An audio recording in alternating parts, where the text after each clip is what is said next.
Quran banyak dibicarakan tentang sifat-sifat baik dan sifat-sifat buruk manusia. Di antara semua sifat-sifat buruk manusia itu, apa yang paling parah dan paling mempengaruhi pribadi seseorang sih? Bismillah. Pernah guru saya mengajar kepada saya, kalau kita membaca sebuah buku, kita akan mendapat kesimpulan buku itu biasanya di ujung. Jadi biasanya guru saya suka baca ujung, berapa halaman di ujung.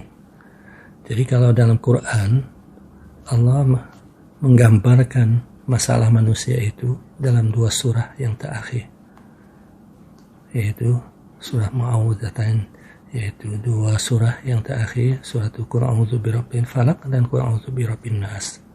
Di situ Allah paparkan inti masalah manusia. Ya. Di awalnya Allah cerita tentang kegelapan. Karena kegelapan itu lawannya cahaya. Itu sebenarnya dinamakan surah Falaq, yaitu masih dalam keadaan gelap, tapi ada kemungkinan dapat cahaya, ataupun idza ghasiq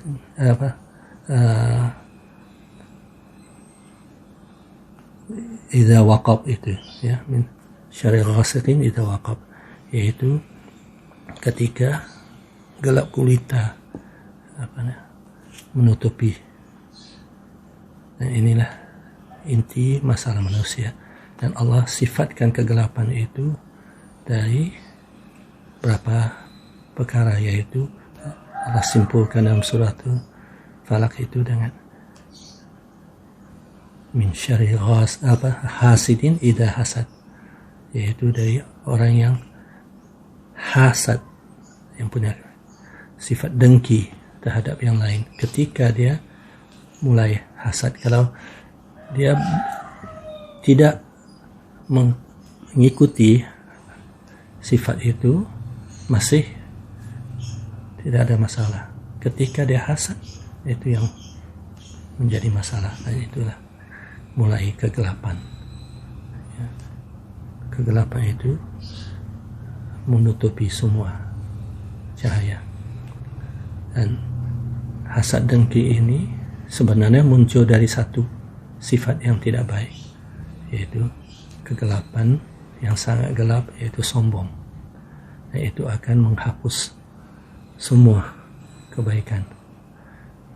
Dan Allah beri contoh yang terhapus semua kebaikan itu, yang paling banyak melakukan kebaikan itu iblis. Ya, ada hadis mengatakan 60.000 tahun dia beribadah pada Allah, sehingga para malaikat menganggap iblis itu sebahagian dari malaikat. Jadi ketika Allah perintahkan malaikat untuk sujud pada Adam, itu iblis dimasukkan.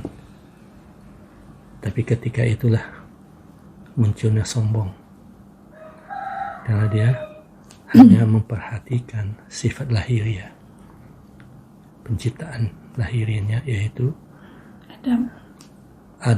Nabi Adam itu diciptakan dari tanah, dan iblis itu diciptakan dari api.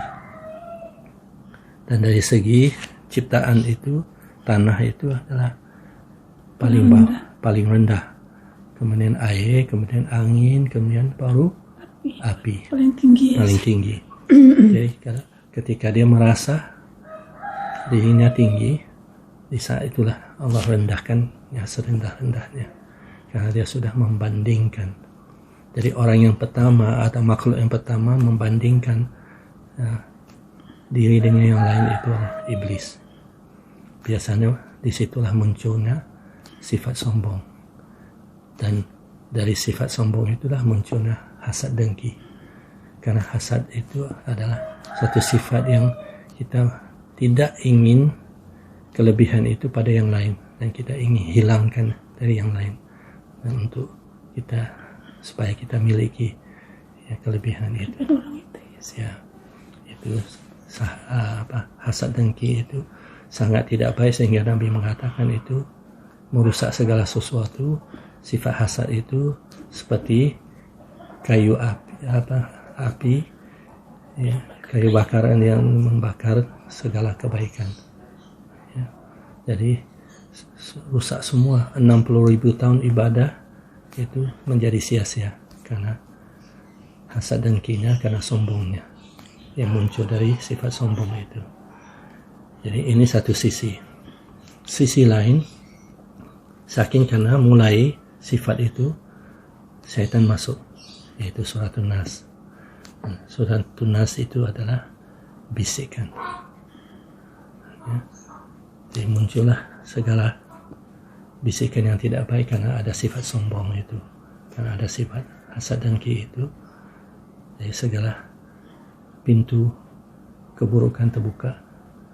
Di situ ada dua jenis, ya, syaitan, yaitu dari kalangan jin dan kalangan manusia. Dari kalangan jin itu membisik dari dalam, dari kalangan manusia itu dari luar. Jadi mereka kerjasama. Itu ketika manusia itu berkumpul, kalau mereka punya sifat syaitan, mereka hanya akan condong pada Permusuhan. Ya, pemusuhan dan semua. Sebenarnya berawal dengan keraguan. Ya, mencurigai semua itu. Jadi akhirnya menjadi kerusakan yang besar. Pemusuhan dan perkelahian semuanya muncul. Itu. Seperti kisah Nabi, anak-anak Nabi Yakub ya sih. Ya, dibisikkan. Kecemburuan saudara-saudaranya pada Yusuf alaihissalam. Ya, itu karena sudah dibisikin oleh syaitan.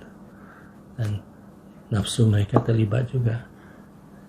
Ketika Nabi ditanya tentang apa kaitannya nafsu dengan syaitan, Nabi hanya menjawab, syaitanu insan, nafsu.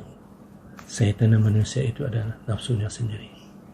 Itu sebabnya ketika Nabi mengatakan di bulan Ramadan, syaitan itu dirantai, tapi masih ada kejahatan, masih ada yang kemungkaran terjadi. Itu karena hanya syaitan dari kalangan jin yang dirantai, tapi syaitan dari kalangan manusia itu masih berkeliaran.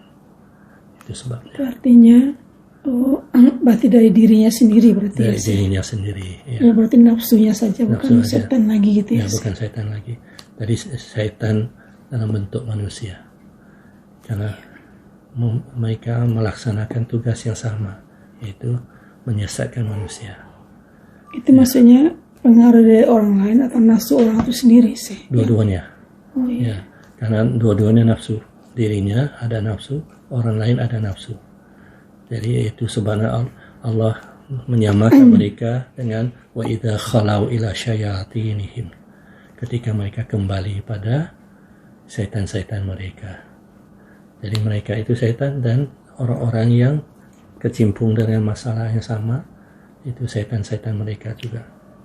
Ya, jadi yang dimasukkan itu adalah teman-teman mereka. Tapi Allah sebutkan itu syaitan-syaitan, ya, syayatinihim. Jadi mereka inilah yang senantiasa merusak segala kebaikan. Semua hubungan ya sih. Ya, semua hubungan, persaudaraan, pertemanan, semuanya. Mereka ini yang merusak. Jadi dua perkara ini yang paling merusak, dan dua ini yang Allah simpulkan dalam Quran, ya, yaitu hasad dengki dan sifat was-was, dan ya, dan dengki itu dari sombong, dan segala pemusuhan itu dari keraguan. Ya, awal dari keraguan. Karena ragu pada satu sama lain, mencurigai satu sama lain semua. Jadi tidak ada pertemanan yang utuh lagi, tidak ada hubungan yang utuh lagi, karena saling meragukan. Ya. Itu juga tidak berprasangka baik pada Allah ya sih. Ya. Artinya dia merasa kenapa orang itu diberi kelebihan ini, kenapa bukan saya. Ya, semua itu dari akhirnya meragukan Allah juga. Ya, dari sifat ragu itu. Dari hasad dengki itu ya. Ya. dari hasad dengki dan dari keraguan. Ya. Berarti meragukan Allah juga. Ya, ya. Itu sebabnya solusi yang paling baik adalah untuk meyakinkan adalah menuntut ilmu. Ya. Karena ketika sudah mantap dengan ilmu, dia akan menjauh dari keraguan. Ya, berarti dia akan menjauh dari semua pemusuhan, semua perselisihan, semua yang tidak baik itu. Sedikit demi sedikit. Jadi harus istiqomah dalam menuntut ilmu. Itu ilmu agama maksudnya. Yang benar, yaitu ilmu tentang dirinya, ilmu tentang perintah-perintah Allah, ilmu tentang cara Nabi untuk menangani semua masalah ini. Dan termasuk ilmu-ilmu yang disampaikan para guru. Karena para guru itulah pewaris ya, para nabi. Mereka itu yang menjelaskan ajaran Nabi dan Quran dan seterusnya. Mereka inilah yang akan membimbing kita dan menjelaskan tentang kita sudah terpuruk dalam masalah ini, terpuruk dalam sifat sombong dan hasad dengki dan keraguan semua itu. Memang orang yang punya sifat sombong, hasad dengki itu susah diberitahu ya sih. Sangat susah. Itu sebabnya cara yang paling lembut adalah dengan ilmu. Karena dia baca sendiri. Setelah dia baca sendiri, dia mulai memikirkan. Dan ketika dia mulai memikirkan, disitulah ada perbaikan. Merenungkan diri ya sih. Dia harus merenungkan. Jadi ilmu ini bukan ilmu sembarangan ilmu, bukan informasi. Tapi ilmu itu harus diamalkan. Maksud diamalkan ini, dia harus merenungkan dan mengaplikasikannya pada dirinya sendiri. Itu amal batin. Ya, amal batin itu awal permulaan suatu amal. Ya, kalau tidak, amal itu tidak akan diterima Allah karena belum. Ya.